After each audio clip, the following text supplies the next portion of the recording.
Hi, I'm Bob from Creative Works in Des Moines, Iowa. The film guys just stopped me. I was buttoning up our pit cart before we do a little powder coating and some graphics on it. So let's walk through the pit cart and see what you think.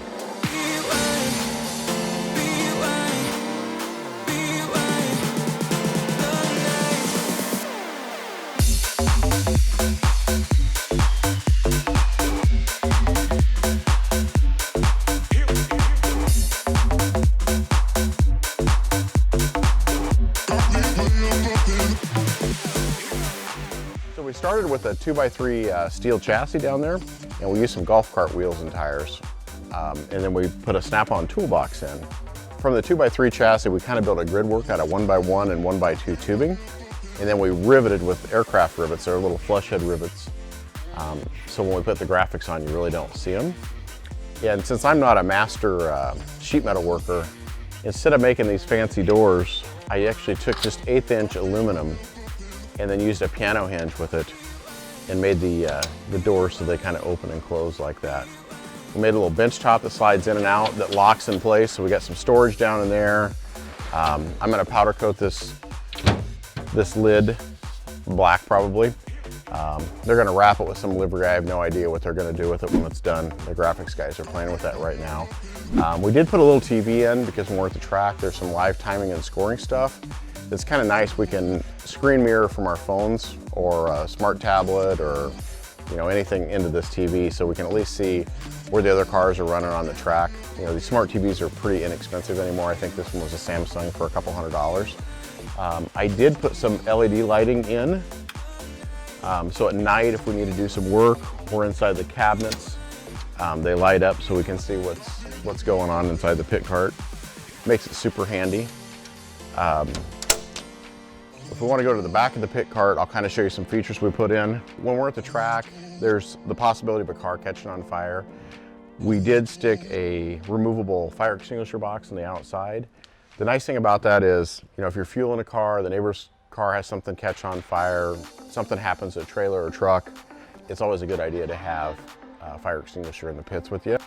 There's an AC plug here. Just plug extension cord in it. It'll charge the battery to run the 12-volt lights and some other 12-volt items. There is a gear motor, and it's a gear motor from a truck tarp system. There's also a large Anderson connector with 12 volts, so if we need to jump start a vehicle or power something else with high current, we can power it off the pit cart itself. So on top of the pit cart, we just use some spray-on bed liner and put some tie-down hooks. That way if we need to stack some stuff on top of it and tie it down, if it's windy or you had an easy up or something over the top of it, you could tie it down to the pit cart so it won't blow away. Or if you're going down the road, you could throw some stuff on top and ratchet strap it down inside the trailer. We've got a few doors in here. So we just built some aluminum shelves. We set this compartment's for our media guy, drone, some cameras, a bunch of GoPro stuff. It's got an outlet strip mounted up inside here so he can charge all of the stuff when we're at the track or an event. These are double doors that open up, and there's a little latch behind here that's like a door latch. There's one on the top and one on the bottom to keep the door shut when you're going down the road. There's a quad 110 outlet up in here that the TV's plugged into. So these just shut and then latch in place. All these rivets are 3/16 flush head, and you can get them at McMaster Car or Aircraft Spruce. The little latches are for McMaster too.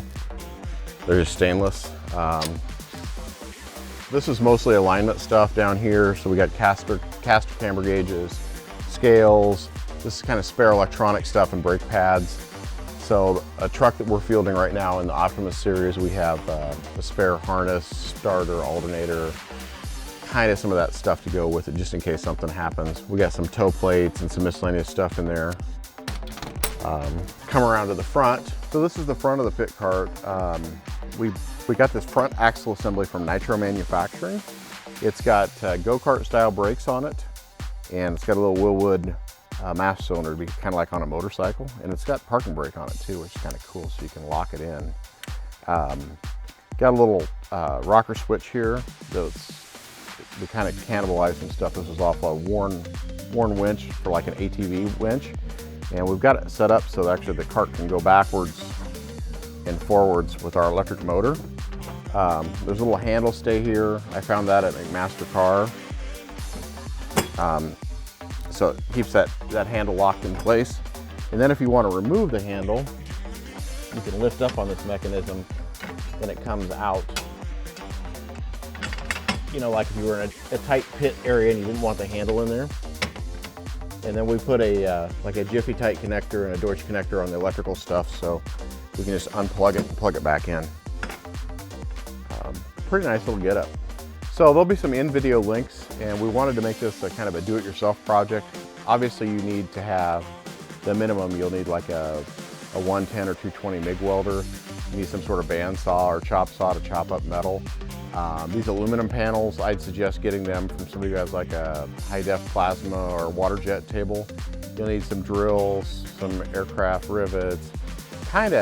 It's a semi-advanced project, but we laid it out in a way so we give it to the racing community and you can build your own pit cart and have a little fun and then have a tool that you can actually use. A pit cart like this probably retails in that $15,000 to $20,000 range.